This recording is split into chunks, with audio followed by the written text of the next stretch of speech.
here, also known as Bello Mo, also known as the girl you just subscribed to if you haven't already.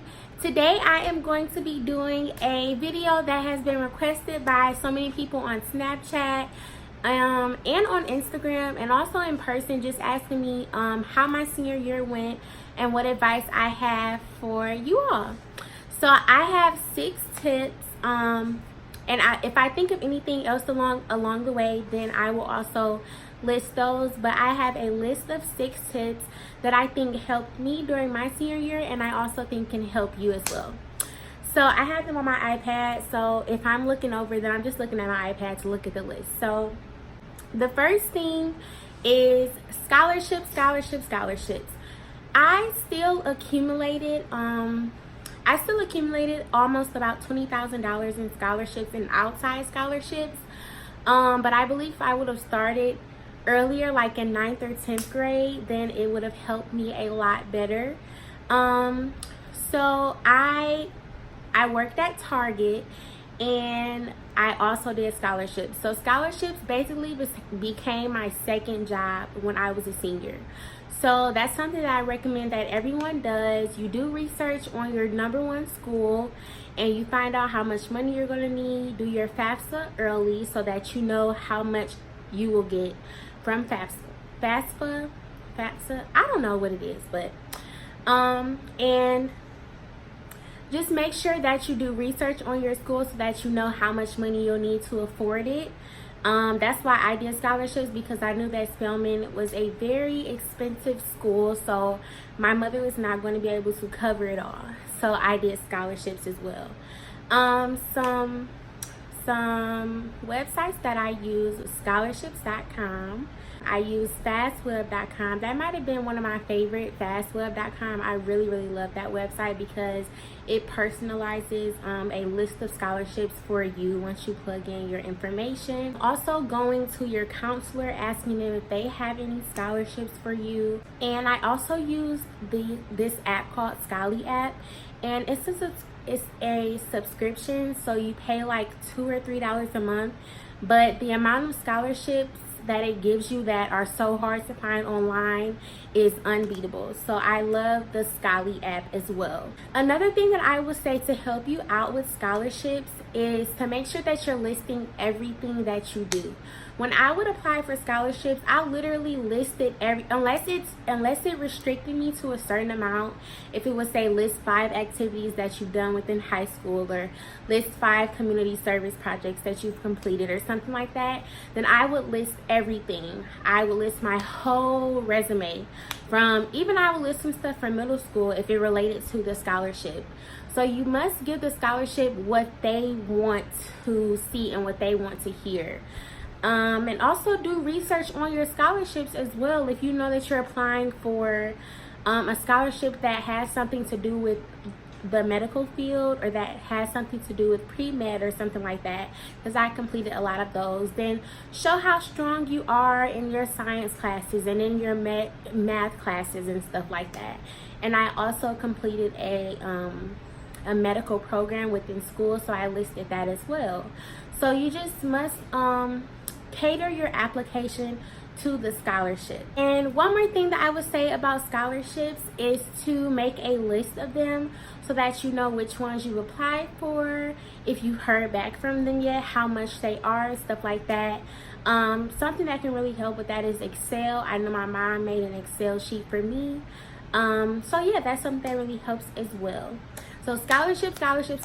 If you know that you're not going to go which I would say is a really smart route, the community college route, and then go the rest of the way to a university, then if you know that you're going to go to an expensive school that would be difficult for you to afford, then make scholarships one of your top priorities. The next thing that I would say is to keep your grades up. Do not let senioritis get the best of you. I would say that I was kind of letting senioritis get the best of me, but I noticed, and I found out that schools, they ask for your resume at the end of the school year. They don't care that you graduated. They don't care that you have your diploma. if you start slipping or something like that, they can take away your acceptance, they can take away the scholarships that they've given you. So just make sure that you keep your grades up. And another thing is that if you're applying for scholarships after semester 1, they're going to ask for your report card from semester 1. So if your semester 1 grades are bad, then, not saying that scholarships only look at grades, but they'll kind of look at that like, oh, well, what happened in the first semester of your senior year?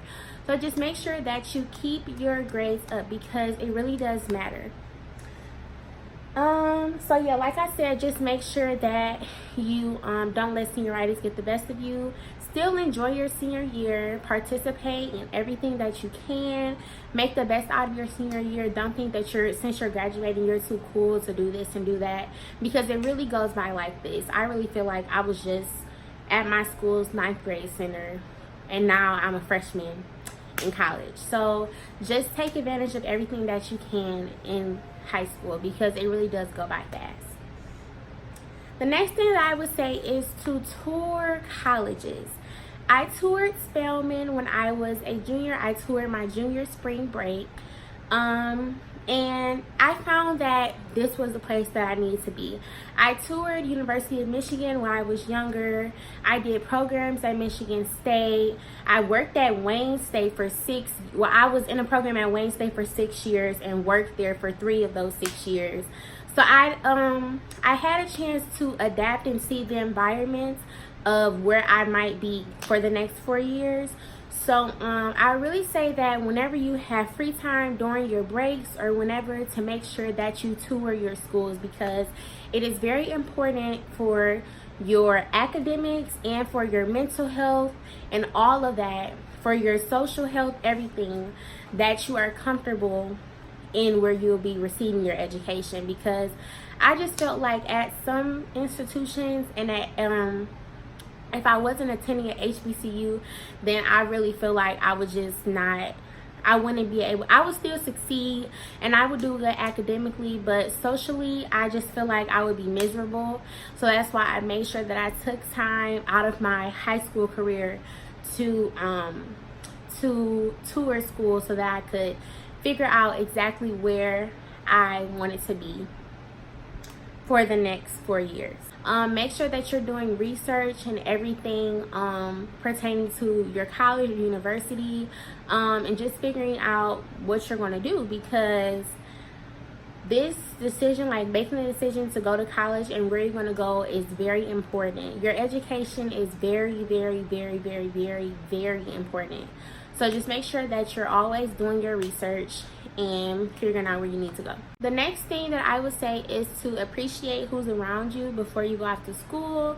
So that's your family, your friends, everything like that. If you know that you're not going to be going to school with your best friend or a group of friends. Like me, I'm all the way in Atlanta and my best friend is at Michigan. So like, just appreciate every chance that you get with your family and your friends, because like I said, it's going to be, I can't snap. Just make sure that it's going to go by like that. So you need to appreciate everyone who's around you, everyone who's doing stuff for you, and just be there with them, because you'll be going off to college soon. It doesn't matter if you're an hour away or 11 hours away, like I am. So yeah, just appreciate your family and your friends before you go off to school. The next thing is to retake your standardized tests, as in your SAT and your ACT, if you do not get the score that you want. I retook my ACT 3 times and I just took the SAT once. So I got an 1190 on my SAT, which I could have done better on, but I didn't retake it. And I got a 23 on my ACT. So one thing that I would say before you spend your money on redoing these tests is to use Khan Academy and also purchase the study books. I have the ACT and the SAT study books, and they really helped me. And Khan Academy was a requirement for me to do at my high school. So right before I took the SAT, that helped me so much, and it was free. So yeah, so whatever you can find that's free or that might cost a little bit of change, I would say do that, because once again, if you plan on going to university or college, your education is very important and they want to see the best that you can do. Also, something that I learned from a college recruiter type person was that they like to see when you're attempting to do better and when you're redoing your tests and stuff like that, because they're noticing that even though you might be in your senior year, you're still trying and making an effort to show that you're gonna work your butt off no matter what, and you're trying to do the best that you can. So even if you don't do as well as you can, because I started off with a 21, I think, and I got a 23. So I went up a little bit. So even if you don't do the best that you can the first time, if they see that you're going to do the best, if they see that you're trying to improve, then they'll really like that. My last thing is to do dual enrollment instead of AP courses, which is something that I really regret doing. Like, I really wish that I knew. I really wish I was hip to this, but I wasn't, or I was just blindsided by it. So a lot of my classmates here in the class of 23 at Spelman College, they are considered sophomore. Well, not a lot of them, but some of them are considered sophomores or juniors because they did dual enrollment. I did not do dual enrollment. I did AP classes, and I really wish that I didn't, because it's just like, I mean, it does something, but like, there's no guarantee that you're going to get the score that you need to get on that AP test to get out of the class in college. But if you're doing dual enrollment classes and stuff, then it'll go towards your college education and stuff like that. So I would say to always do dual enrollment, because if you know that you want to go to college or a university, then you'll just you'll save money, first of all, and you'll just, you won't be stressing out about those AP test stuff. I mean, it is kind of, well, from what I've heard, because I did not do dual enrollment, I know that it is kind of difficult to juggle college and high school, stuff like that. But it's not like you're taking like super duper hard classes. So if your school offers dual enrollment, go to your counselor, do your research, and see what they can offer you, because it really helps along the way. And it could have saved me some money if I did it, but oh well. Shoulda, coulda, woulda. Now I'm just trying to think of anything else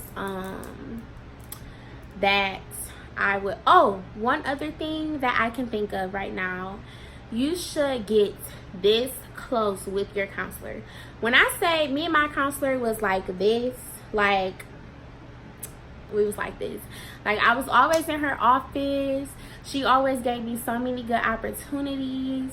She was just like, she was the sweetest lady ever, and she just gave me so many opportunities, and she wrote the best recommendation letters. Get close with your teachers, your mentors. They get the best recommendation letters. If you're in the Metro Detroit area, my best friend was in the midnight golf program, and they did so much for her and a few of my other friends. So apply for the midnight golf program. I was not in it, but it's okay, because it really blessed some of my friends, and I'm very appreciative that they got to have that experience. So if you're in the Metro Detroit area, apply for the midnight golf program. I'm trying to think of anything else. Like, y'all really just have to do scholarships. If you know that your school, like my school, I knew it cost $50,000 plus. Okay, so I worked my butt off. I would come home from Target and do scholarships. I would come home from school and do scholarships. I would be in school doing scholarships. Like, you just have to look for them every day, all day. I would say do at least like 10 scholarships a week, because they really matter. It don't matter if it's $100 or $10,000. You need to be doing those scholarships. Before I start rambling about this, that, and the other, I want to thank you guys so much for supporting me. I want to thank you guys for just giving me ideas for videos, sticking with me through my trashy content. I know my last 2-3 videos have not been the best, but I promise I just been busy and I got y'all. And don't forget to like, comment, and subscribe, and I will see you guys in the next video.